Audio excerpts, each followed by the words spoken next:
All right, week 6. Gonna be a little different today because there's no week 7 groups going into playoffs. At least I'm pretty sure we're going into playoffs. It'd be embarrassing if I got that wrong. But we'll start off just by looking at the last week of group games, starting with I guess my own game here. As usual, I probably won't go into too much detail on my own, especially since I think a couple of the other games are rather interesting. And I don't want this to take too long since we'll be going over the bracket for playoffs. So game 1, we won. Um, I think we had an okay draft.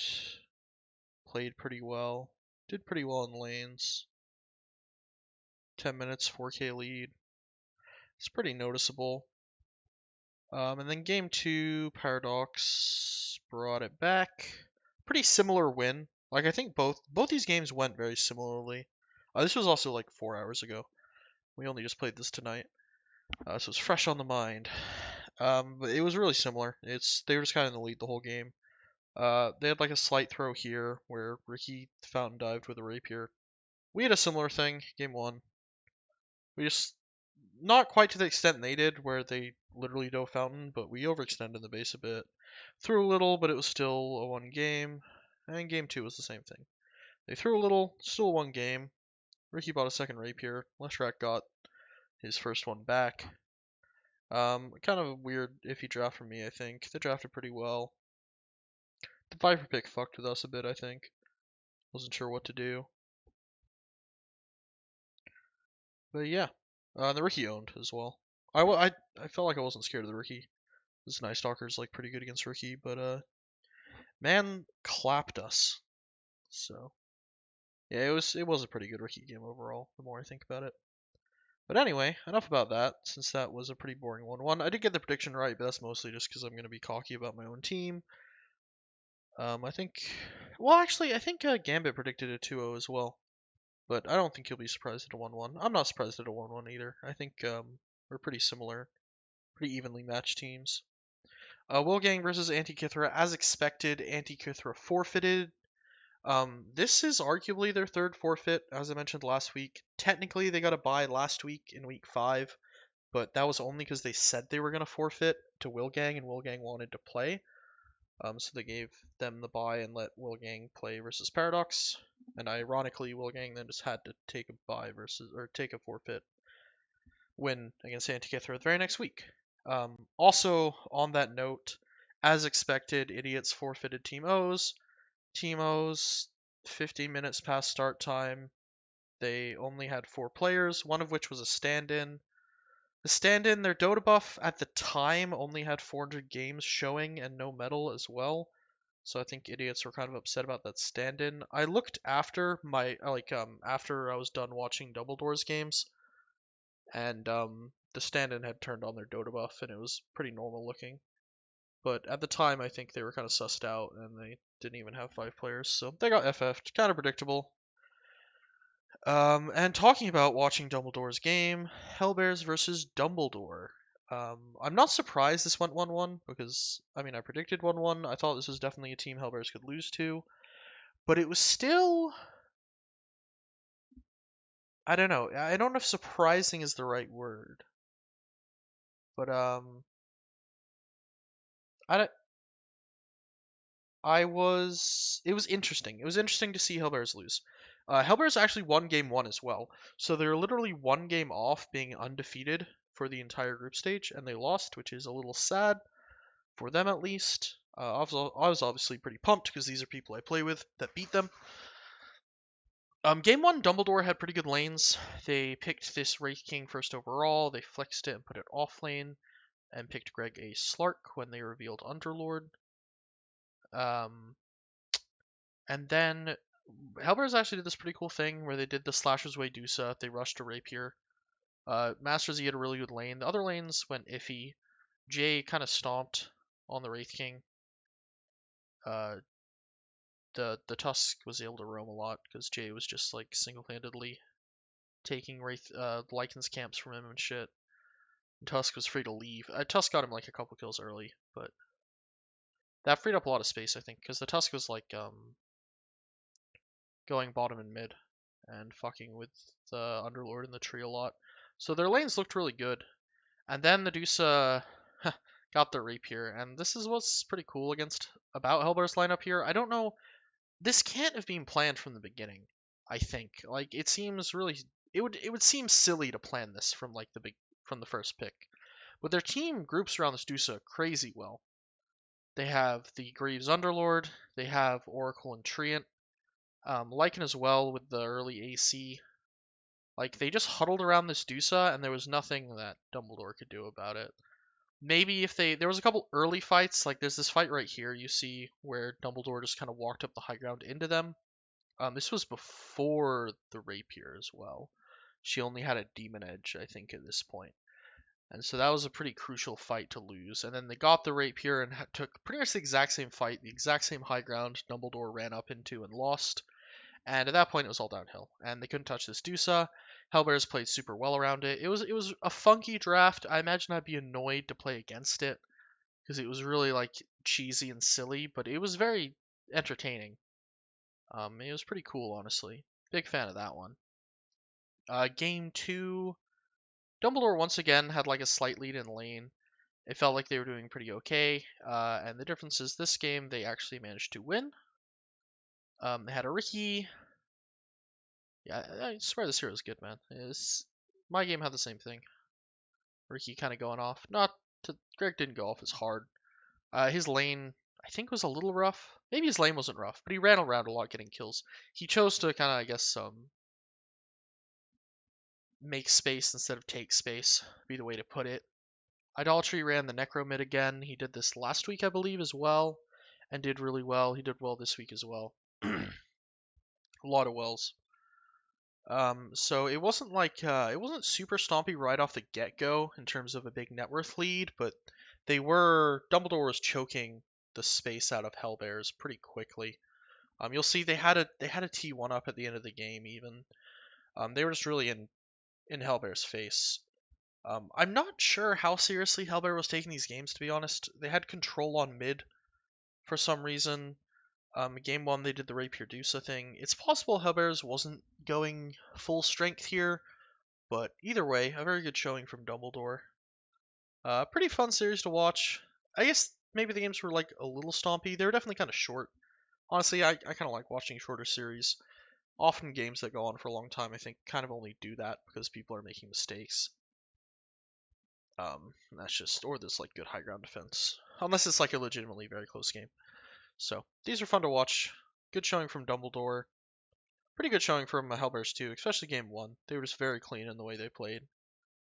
Game 2, I think they were forced to play a slightly more normal game of Dota, but with very weird heroes, where there was lots of like skirmishes and pressure from Dumbledore, and they just had these really weird cores that I think struggled to respond to that in a useful manner.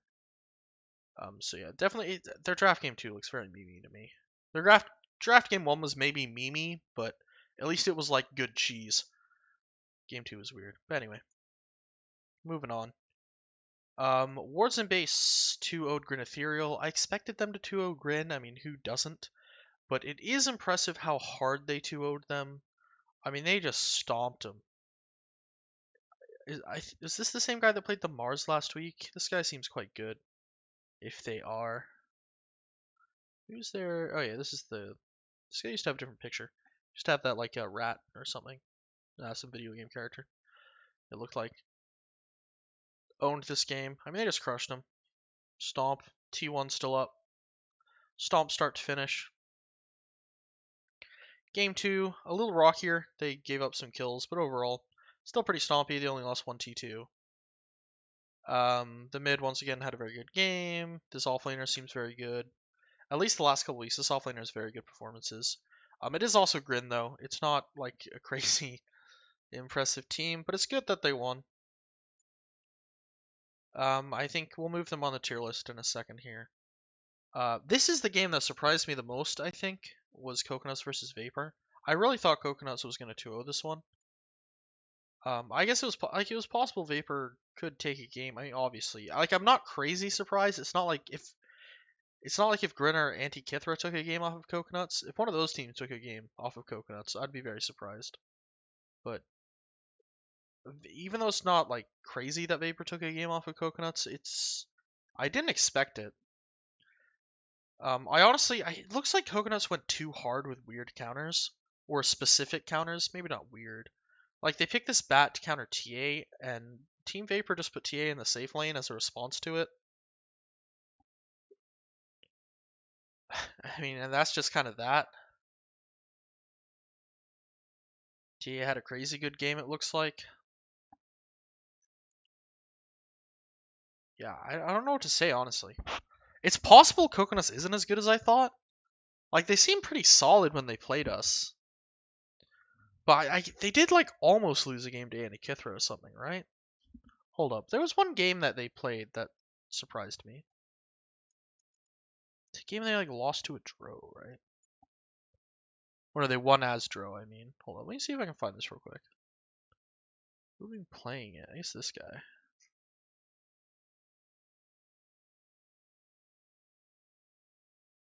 Oh, maybe not.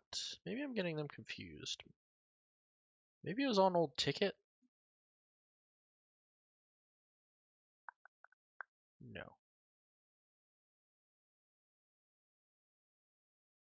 I could be off here. Maybe it wasn't Coconuts. This is more games than I wanted to look at.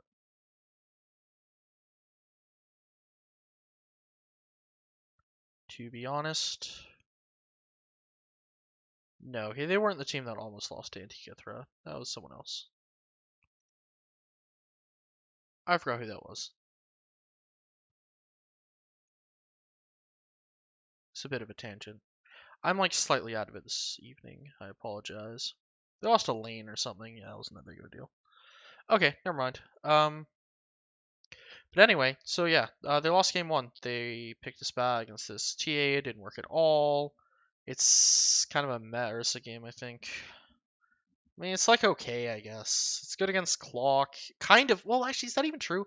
You can hop out of Cogs, which is nice in lane, especially, but didn't even lane against the Clock. He laned against the TA Ogre, and lost the lane. How did this lane lose? I don't entirely. Looks like Undying may have just fed a little. Their lanes. Oh, I do remember looking at the lanes briefly. Their lanes were shitty, where they just like had way less last hits. Yeah, I don't know, man. I think Vapor just kind of outplayed them in terms of like general strategy, at least. I obviously can't talk about more nuanced stuff because I'm not going to watch this game, and I didn't watch it night of. But at least in terms of like draft and general strategy, it looked like Vapor kind of outplayed them. TBH. Game two, however, Coconuts did stomp. Somewhat even early game, pretty even early game, I guess. And then it just spirals out of control. When does it start spiraling? I guess this is the first set of deaths. Is like 27. Matter Jam got a really early BKB, then goes straight into the blink. Probably to try and just get on top of Zeus. Jug was looking pretty thick at just 425 minutes. TB slaying items here. Oh, and the real Sawyer Green as well. Very large Arc Warden. 920 GPM. Yeah, I mean this one looks very stompy. What's funny is I'm probably totally off here, but this kind of draft where it's like a lot of high tempo shit is kind of what I expect Coconuts to draft. I feel like I see these kinds of drafts quite often from them. This kind of draft is a little more surprising to me. I mean, Matter Jam Night Stalker, I think I've seen a lot of, but this like double pause one shit. I feel like I haven't, at least in the game. I could just be the games I look at happen to be games where they play high tempo. This draft isn't really the kind of thing I've seen though, where they have this heavy farming draft. But I mean, they clearly played it very well. I think these heroes are also pretty good against the Vapor heroes as well. They have a nice Stalker to get on top of Zeus, and Zeus being Dude, Zeus is like, it's weird how often Zeus's seem to just go no defensive items. I don't get it at all. Hero is so susceptible to just getting fucking jumped on. It's just Zeus after Zeus I see that just doesn't want to buy defensive items. Master Z at least always buys a blink. Blink away from people.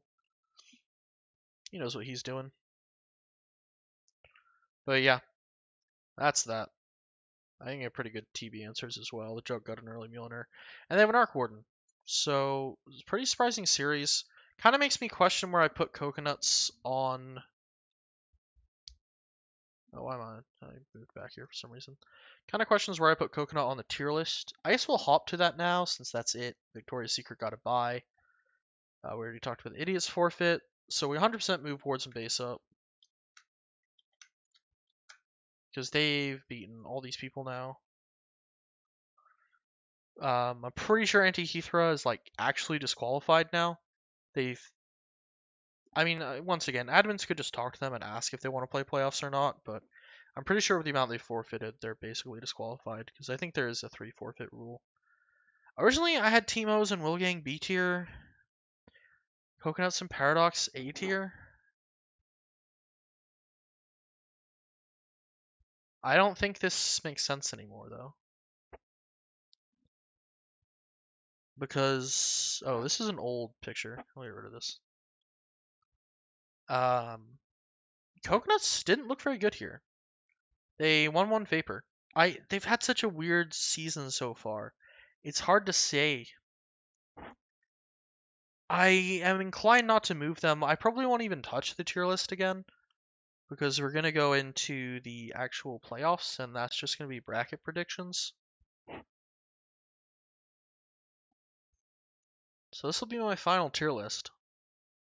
I think I'm just going to stick with my guts here and say that Coconuts is good and they will do well. And I think maybe in a best of 3 versus Vapor. And that's the other thing. There's going to be a lot more best of 3s now. There's going to be some best of 1s as well. For better or worse. But if Coconuts can at least glide through, actually, how many best ones can you avoid? I think you have to go pretty deep into the upper bracket to avoid the best of ones. Because if you lose week 1, you just go to what should be a best of 3. We'll get to that in a bit. I think I'll stick by this. I think Paradox is probably better than this, though. We'll do this. Do you want to do this? This is a sacred tier, though. The Dumbledore tier. We have all 1-1'd each other, though, so maybe it's only fair that we're all together. We have completed the cycle of 1-1s. So yeah, I guess this is how it's gonna be. I could move Wilgang up or Vapor up. A through C is a little funky, I suppose. I think Wilgang, if they show up with their actual team, could be good, but they've actually played so little with that team, I don't even know. Like, between the forfeits and the not playing week 1 and then playing a week with Team Ember instead, I don't know what they're doing. Team O's is also a little hard to figure out because they had a rough week or a rough end to the season. But sometimes they do look really good, and sometimes they don't. The amount of stand-ins they use, I think, makes it very confusing for me. Because sometimes they show up with their team and they look good, and sometimes they show up with like two legend players in place of like players they have that are quite good, and then they're like role swapping and stuff in ways that don't always make sense, and they just kind of look shitty. Alright, we'll leave it like this for now. Final tier list, lock it in. Let's talk about strength of schedule. So for those of you that don't know, in order to resolve ties in a Swiss system, what you will normally use is strength of schedule. The AD2L rules say that it's first of all based on wins, of course, then they do head-to-head, and then they do strength of schedule. Now, for a lot of the ties in Divine, there is no head-to-head. So a lot of them are going to be done off strength of schedule. And what strength of schedule is that it's a combination of all the wins of all the teams that you've played. And the idea is that if you've played teams with lots of wins, then you've played good teams. And if you've played teams that don't have many wins, you've played bad teams. And so if Team A has 5 wins and Team B has 5 wins, then you would look at to see the teams they played. Okay, these guys have got 5 wins playing off of good teams, and the other team has got 5 wins playing bad teams. We'll have the player or the team that played good wins have the higher seed, right? That's kind of a shitty explanation, but you can Google it if you want. There's a fairly detailed Wikipedia article on it, on the Swiss system, if you really want. But you don't have to worry about all this shit too much. What really matters is at the bottom here. There's a few types of SOS you can use. The primary thing that you're at least going to start with is raw SOS, which is literally just the wins, no changes done to it. And I think that's what AD2L is probably going to use, given that I haven't seen them mention any form of adjusted SOS anywhere. But just for the hell of it, I've also included a form of adjusted SOS that RD2L uses. I forgot they stole it from some other thing. I think maybe chess tournaments might use it or something. I don't know. Maybe not. But chess is a little different because you assume that like there's not. Well, anyway, we won't get into that. Basically, what the adjusted SOS that RD2L uses is that if you have more wins than losses, the lowest win opponent will be dropped in case you got unlucky early. And alternatively, if you have less wins than losses, then your highest opponent will be dropped in case you got lucky early. And it tries to avoid essentially lucky or unlucky week 1, week 2 matchups fucking with your SOS. And then if you have an equal amount of wins and losses, then you don't change anything. It's just raw. So let's look at a slightly cleaner version of this, which is this. This is the list of teams. This is the way I think this is the way they're listed on the website, I think is how I have them here. Maybe not exactly. I haven't reordered them based on SOS. So this is your raw SOS, and then this is the alternate SOS that RD2L uses. And for example here, you'll see with like Idiots versus the other 8-win teams, where Idiots raw SOS is kind of weak compared. Let's compare it to my team. My raw SOS is higher than Idiots, but my adjusted SOS is lower. And this is because week 1 and 2 I played Wards and Base and Wilgang. Both of those teams they're on the lower end of the. Wait, was it Wards and Base and Wilgang? Who's the 5? Oh, it's O's. So I played. Whatever. I played Wilgang, Wards and Base, Team O's. The lowest win team I faced was O's, who had 5 wins. So those 5 wins are dropped. Idiots played DC week 1. DC was a team that lost some games, then dropped out of the tournament, and so in this case, it kind of seems like arguably Idiots got unlucky that they had to face DC, and what adjusted SOS would do would be to remove that team from their list. But anyway, I'm probably not making a lot of sense and talking too much about something that doesn't matter because in a couple days, or maybe literally tomorrow, the admins will just put out a list of seats and probably a bracket, and none of this will matter. But just for the hell of it, I'm talking about it. So let's move on to my next sheet, where I've actually laid them out how I think they will work. Okay. So Hellbears is number 1. They have 11 wins. Dumbledore, no matter what type of SOS you use, is number 2. I should mention as well that these 8-win teams have all 1-1 to each other, so head-to-head does not work.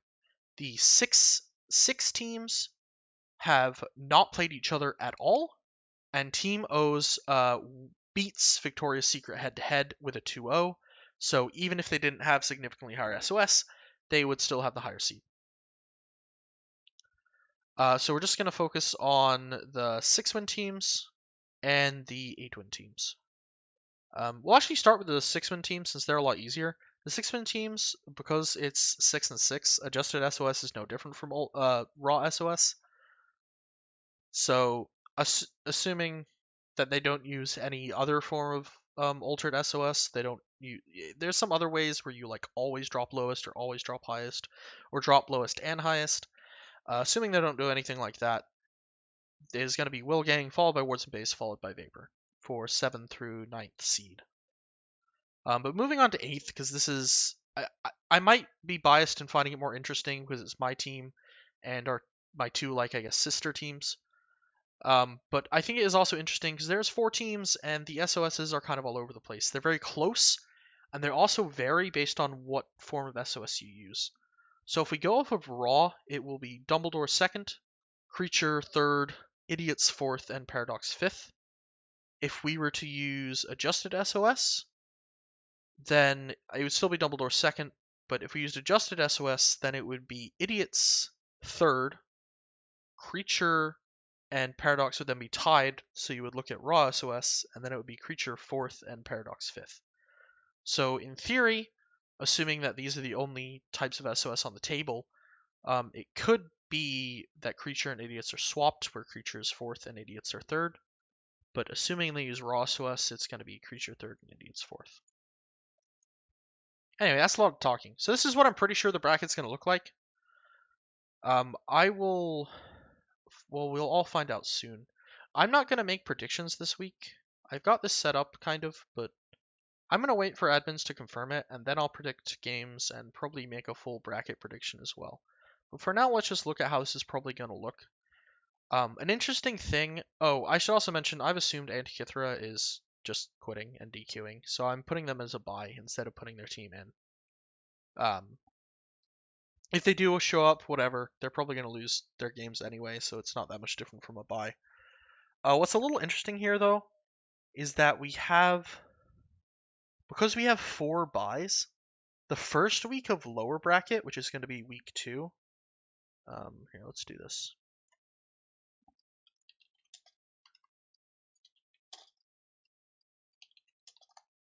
First week of lower bracket is not going to actually be any games. They're all just going to be byes. So week 1, Hellbear's going to get a bye. Idiot's going to get a bye. Dumbledore's going to get a bye. Creature's going to get a bye. So we're going to have Wards and Base versus Vapor, which I think will be fairly interesting. Paradox versus Grin, which will probably be a complete stomp by Paradox. Coconuts versus Victoria's Secret, probably going to be Coconuts. I think almost definitely Coconuts will win that game, but who knows? They did lose a game to Vapor. And then Wilgang versus Team O's, also I think a bit up in the air. I think Wilgang could be very good, but it's hard to tell because they rarely play. O's can be very good, but it kind of depends on their stand-ins. We'll see. And I won't make... I'll do like a little part 2 video that'll hopefully be really short and not a rambling mess like this one where I'll do predictions. And then this week here, I believe is when the best of ones start. So if you lose week 1, you get a break and then you're straight into best of ones. So I would advise you to not lose week 1 if possible, because that's gonna suck. Let me double check real quick. I should have been more prepared for this one. Best of ones do start week 3, right? Yeah, they do. Yeah, so these teams will be subject to best of ones. So it'll be the winners of these, which are just gonna be bye teams, or bye wins, versus the losers of these will be here. And then that same night, they will play each other. But yeah, alright, well, I'll be back later probably with predictions and such. Yeah, I'm actually not sure how good of an idea this video this was. This was mostly me just rambling about strength of schedule shit, but whatever. I had fun figuring it out, so see y'all soon, and good luck in playoffs.